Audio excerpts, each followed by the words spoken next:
आज की इस कहानी से आपको पता लगेगा कि कई बार गलत समय पे गलत जगह खड़ा होना कितना भारी हो सकता है और शॉर्टकट लेना आपके लिए लाइफ टाइम की एक प्रॉब्लम बन सकता है। नमस्कार दोस्तों, स्वागत है आपका देसी स्पूक पे, जहां हम बात करते हैं हॉरर कॉमेडी, माइथोलॉजी और रियल लाइफ हॉरर इंसिडेंट्स के बारे में। आज की जो कहानी हमें हमारे एक सब्सक्राइबर ने भेजी है, जिनको मैं इस कहानी के लिए नाम दे रहा हूँ फैजल। उन्होंने अपनी आइडेंटिटी रिवील करने से मेरे को मना किया है, तो उनकी बात को रखते हुए उनको नाम दिया जा रहा है फैजल। ये कहानी जब मैंने सुनी, इसको सुनने के बाद मेरे को रियलाइज़ हुआ कि यार, आप कई बार बिना सोचे समझे कोई स्टेप ले लेते हैं जिनसे आपको सिर्फ उसी समय नहीं, आपका पूरे फ्यूचर के लिए दिक्कत हो जाती है। ये कहानी शुरू हुई थी 1992 यूपी के बरेली के नवाबगंज में, जहाँ फैजल रहते हैं। मैं आपको पहले उनकी फैजल की फैमिली बता दूं। फैजल के एक बड़े भाई हैं, दो बड़ी बहनें हैं, अम्मी हैं, अब्बू है। तो फैजल और उनके भाई बहनों की छुट्टियां चल रही थी एंड उन्होंने सोचा क्यों ना हम अपनी नानी के घर जाएं, नानी के घर पे मस्ती करेंगे, जो ऐसा हर बच्चा करता भी है। उन सब ने प्लान किया, वो लोग अपने नानी के घर गए। उनका नानी का घर भी पास में ही था, ज़्यादा दूर नहीं था। नानी के घर गए, उधर से मामा के साथ उनके कोलू पे चले गए। अब जिन लोगों को नहीं मालूम कोलू क्या होता है, कोलू वो जगह होती है जहाँ पे गुड़ बनता है। वहाँ पे मस्ती कर रहे हैं, मजाक कर रहे हैं, खेल रहे, कूद रहे। शाम होते होते फैजल की बड़ी बहन ने बोला कि फैजू, तुम और तुम्हारा बड़ा भाई जाओ, घर से कुछ सामान लेके आ जाओ, यहाँ पे खाना बनना स्टार्ट हो गया है, थोड़ा और सामान चाहिए वो लेके आ जाओ ताकि खाना इधर ही बन जाए और सब लोग इधर ही खाना खा लेंगे। ये सुन के फैजू और उनके बड़े भाई निकल गए। अब घर जाने के दो रास्ते थे, एक लॉन्ग कट, एक शॉर्ट कट। उन्होंने सोचा जल्दी जाएंगे, जल्दी आएंगे, थोड़ा खेल भी लेंगे और टाइम से सामान भी दे देंगे। फैजल और उनके बड़े भाई जब शॉर्टकट से जाने लगे तो उन्होंने फैजल ने देखा कि शमशान घाट के पास में नदी बह रही है। उस नदी के साइड में तीन औरतें लाल कलर की साड़ी सी पहनी हुई और उधर कुछ खोद रही हैं। तो उन्होंने सोचा क्या है क्या है। उन्होंने अपने बड़े भाई से पूछा कि भैया, आपको दिख रही हैं ये औरतें? तो उनके बड़े भाई ने उनको उस समय डांट के बोल दिया कि नहीं, ऐसे यहाँ पे कुछ नहीं है, तू चल यहाँ से। वो पर औरतों को घूरते रहे। उनमें से एक औरत उनको देखती है, उनकी तरफ मुड़ती है और हवा में उड़ने लग जाती है। वो फैजल की तरफ पॉइंट आउट करती है और उनके हाथ में अचानक से एक रुमाल आ जाता है, कभी एक बच्चे का खिलौना आ जाता है झुनझुना सा। और फैजल वो देखते देखते उनकी आंखें ऊपर चढ़ जाती हैं और वो दांत पीसने लगते हैं। उनके बड़े भाई जब देखते कि उनके छोटे भाई को, फैजल को, ये क्या हो रहा है, वो जाते हैं फैजल में और गुस्से में फैजल में थप्पड़ मारते हैं। उनको कहते हैं कि चल यहाँ से, चल यहाँ से। पर फैजल उधर खड़े की खड़े रह गए। उधर से कुछ लोग जा रहे थे, उन्होंने देखा फैजल को, उनके बड़े भाई को, वो पहचान गए। उन्होंने फैजल के बड़े भाई की मदद करी और फैजल को उनके मामा जी के घर लेके गए। जब उन्हें होश आया तो उन्होंने अपने मम्मी पापा से पूछा कि क्या हुआ था। तो उनके मम्मी पापा ने बोला कि कुछ नहीं बेटा, तुझे सिर्फ दिमागी बुखार हुआ था और कुछ नहीं। अब तक तो उन्हें ये सब कुछ नॉर्मल लग रहा था, बट जब उन्हें पता चला कि उन्हें जब होश आया है और जो इंसिडेंट हुआ है, उन दोनों के बीच में 3 महीने का फ़र्क है। मतलब वो 3 महीने से उनके हिसाब से वो बेहोश थे, उनके घर वालों के हिसाब से कि वो दांत पीसा करते थे और अजीबोगरीब आवाज़ें निकालते थे। मैं एक चीज़ मेंशन करना भूल गया। फैजल ने बताया जब उनके बड़े भाई और उन आसपास के लोग उनको मामा जी के घर लेके आए तो फैजल बहुत बुरी तरह से घुर्रा से रहे थे, गुस्से में देख रहे थे और उल्टा सीधा बोल रहे थे सबको। थोड़ी बहुत आयतें पढ़ी तो उनको थोड़ी शांति मिली और वो सो गए। अब ऐसा चलता रहा चलता रहा। अब आप पूछेंगे कि फैजल को ये सारी चीज़ों के बारे में पता कब चला। फैजल के घर वालों ने पूरी कोशिश करी कि फैजल को इस बारे में कभी पता ना चले। उनको ये बता के रखा कि आपको दिमागी बुखार था, पर उनके फादर ने बोल दिया था कि फैजल, अब आप कभी शमशान घाट वाले रास्ते से नहीं जाओगे। फैजल ने भी हाँ में हाँ कर दी। उनको इतना कुछ समझ में नहीं आया उस समय, बट उन्होंने ठीक है, अब जैसा उनके फादर कह रहे हैं वो मान गए। एक दिन उनके बड़े भाई और वो कुछ घर का सामान लेने अपने घर के पीछे गए होंगे। वहाँ पर उन्होंने देखा एक मौलाना उन्हें बुला रहे हैं। वो उस मौलाना के पास गए तो मौलाना ने पूछा कि फैजल बेटा, तुम्हारी तबीयत कैसी है? तो वो कहते हैं आपको मेरे बारे में कैसे मालूम? तब मौलाना हंस के बोलते हैं कि बेटा, तेरी तबीयत मैंने ठीक करी है, तेरे ऊपर जो साया आया हुआ था वो मैंने बांधा है, और तू 3 महीने से परेशान चल रहा था तो तेरे घर वाले फिर मेरे पास लेके आए थे जब डॉक्टरों ने हाथ खड़े कर दिए थे। वो अपने बड़े भाई से पूछते हैं कि क्या हुआ था।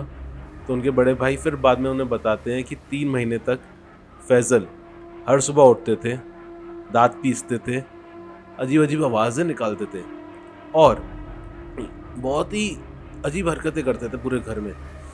उनको दवाई देने की कोशिश करी, कोई फ़ायदा नहीं हुआ। उनको अलग-अलग डॉक्टरों को दिखाया, सब डॉक्टर एक ही चीज़ कह रहे कि दिमागी बुखार है, ठीक हो जाएगा बच्चे को, ये दिक्कत है, वो दिक्कत है। जब मौलाना को दिखाया, मौलाना ने छूटते ही बोल दिया कि बच्चे के ऊपर कोई साया आ गया है।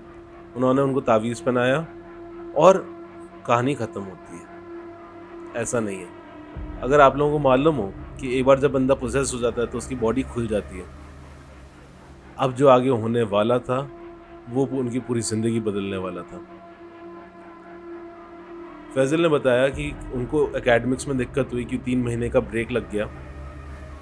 उनको पढ़ाई में दिक्कत रही और उनके साथ कुछ ना कुछ प्रॉब्लम्स आती रही। उन्हें हमेशा कोई ना कोई ऐसा लगता था देख रहा है और कभी ना कभी अंधेरे में वो कहीं जाने से डरते थे। जैसे-जैसे बड़े हुए वो आयतें पढ़ने लग गए। आयतें फूँक के पानी भरते थे और पानी को हर जगह छिड़कने लग गए। अब बड़े हुए, उसके बाद उनको कॉलेज जाना था, तो उन्होंने एडमिशन लिया अलीगढ़ की एक यूनिवर्सिटी में। अब अलीगढ़ गए, उधर उनकी पढ़ाई चल रही थी, वो मेडिकल फील्ड में। तो उन्होंने मेरे को बताया कि हॉस्टल में भी उनके साथ इंसिडेंट्स कभी रुके नहीं। हॉस्टल में भी कोई ना कुछ होता रहता था, उन्हें कहीं ना कहीं से आवाज़ें आती रहती थी। उन्होंने कुछ इंसिडेंट्स हॉस्टल के शेयर करे मेरे से कि हॉस्टल में एक बार वो रात को बैठे हुए थे, उनको खिड़की के बाहर किसी की लाल आंखें चमकती हुई दिखी। तो उनके एक मित्र थे जो उधर थे, उन्होंने अपने मित्र को बुलाया। जो उनके मित्र थे वो पहाड़ों से थे, कश्मीर साइड से थे। तो उन्होंने उस चीज़ को देखते ही उसे गालियाँ देना शुरू करी, उसको माँ बहन की गाली देते गए। क्या और जब फैज़ल ने पूछा कि आप ऐसा क्यों कर रहे हो, तो कहते हैं कि हमारे यहाँ ऐसे ही करते हैं। अब मुझे नहीं मालूम पहाड़ों पे ऐसा होता है नहीं होता है, जैसा फैज़ल जी ने मुझे बताया मैं वैसा आप लोगों को बता रहा हूँ। तो ऐसा गाली देने के बाद वो जो चीज़ थी वो उनके दोस्त पे हावी हो गई और हावी हुई तो हुई, वो उछलने लग गए, इधर उधर कूदने लग गए। फिर फैज़ल जी ने अपना आयतें चलाई, आयतें पढ़ी और उनको शांत किया। फिर कुछ टाइम बाद हुआ, फैज़ल जी एक दिन अपने हॉस्टल में कपड़े धो रहे थे, तो उनके कुछ दोस्त आए, कहते फैज़ल तुम इधर? तो कहते हैं मैं और कहाँ होऊँगा, मैं इतनी देर से कपड़े धो रहा था। कि नहीं अभी तो तुम हमें बाहर मिले थे गेट के और तुम अभी यहाँ पे हो, ऐसा कैसे? तो उन्होंने बोला कि मैं तो पिछले 15-20 मिनट से इधर हूँ, कपड़े धो रहा हूँ और मेरे बगल में जो बैठा उनसे पूछ लो, मैं इनके साथ ही बैठा हुआ बातें करते करते कपड़े धो रहा हूँ। तो उनके दोस्त लोग भी हैरान हुए कि उन्होंने किसको देखा था जिससे उन्होंने बात भी करी है। अब ये सारे इंसिडेंट्स होते रहे और फैज़ल भी समझ चुके थे कि उनके साथ कुछ ना कुछ होता ही रहेगा हमेशा। बट वो हमेशा अपने साथ तावीज़ पहने रहते थे तो उन्हें डर कम था। इस स्टोरी में टर्न आना शुरू होता है जब उनकी जॉब लगती है बाहर। वो गए दुबई। दुबई में उनकी जॉब थी, दुबई में तावीज़ पहनना मना है। अब वो तावीज़ पहन नहीं सकते और उनके साथ उनके घर में दिक्कतें शुरू हो गई।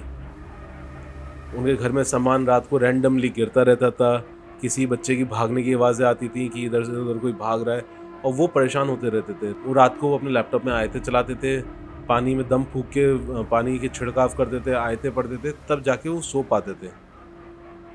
पर ये चीज़ कंटिन्यू होती रही। फैज़ल जी ने बताया जैसे मुस्लिम्स में होता है 5 टाइम की नमाज़ होती है, वो एक साथ करते थे ताकि उनको डर लगना बंद हो जाए। अब आप सोच सकते हैं कि उनके ऊपर क्या बीत रही होगी। फिर दुबई से वो वापस बैंगलोर आए। बैंगलोर में भी उनके साथ यही होता रहता था कि खिड़कियाँ अपने आप बजती थी, कहीं किसी की दीवार पे खटखट करने की आवाज़ आती थी, बगल में पूछ रहे थे कि भाई आपका बच्चा इतना बड़ा है क्या कि जो खटपट हो रही है रात भर। तो पता लगता था कि उनके बच्चे तो अभी टॉडलर्स हैं कि खटपट कर ही नहीं सकते। तो ये सिलसिला कंटिन्यू होता रहा। फिर बैंगलोर के बाद वो गए सऊदी में भी सेम इंसिडेंट होते रहे। अब वो वापस इंडिया आ चुके हैं, अभी भी वो इन सब चीज़ों से गुजर रहे हैं। और लास्ट टाइम जब उनसे मेरी बात हुई तो उन्होंने कहा था कि उन्होंने एक मौलाना से मिलके एक तावीज़ बंधवाया है और मौलाना ने बोला कि अब दिक्कत नहीं होगी। पर कुछ कह नहीं सकते क्योंकि जैसा उन्होंने बोला कि इनके तावीज़ ऐसे टूटते हैं जैसे कोई ताकत चाहती है कि वो बस पोजेस कर ले। ने ये भी बताया कि वो हर हफ्ते 2 हफ्ते में किसी न किसी मौलाना के पास जाते हैं झाड़ फूँक करवाने और तावीज़ पहनने, क्योंकि वरना उनकी हालत ख़राब हो जाती है। मैं एक चीज़ ऐड करना भूल गया था कि इन सब चीज़ों के बीच उनकी हेल्थ भी बहुत बार गिर चुकी है। वो थोड़ा बहुत ठीक होते हैं बट फिर वापस कुछ होता है और उनकी हेल्थ भी गिर जाती है। मैं उनके कमेंट को पिन कर दूंगा ताकि आप लोग उनसे डायरेक्ट पूछ सकते हैं, ऑथेंटिकेशन ले सकते हैं कि हाँ ये उन्हीं की ही कहानी है। बट फैज़ल जी ने खुद से एक सीख और दी है। उन्होंने कहा कि आसिफ भाई आप बताना लोगों को कि आजकल के बच्चे जो ये चैलेंज लेते हैं कि कब्रिस्तान जाते हैं, शमशान घाट जाते हैं रात में, किसी भी समय चले जाते हैं, उन बच्चों को नहीं मालूम कि वो क्या अपने ऊपर लेके बैठ जाएंगे और क्या दिक्कतें हो जाएंगी। और अगर आपको ये कहानी अच्छी लगी है तो लाइक करना ना भूलें इस वीडियो को, सब्सक्राइब करना ना भूलें चैनल को, और बेल आइकन ज़रूर दबा दीजिएगा। Until next time, next story, next mythology, take care.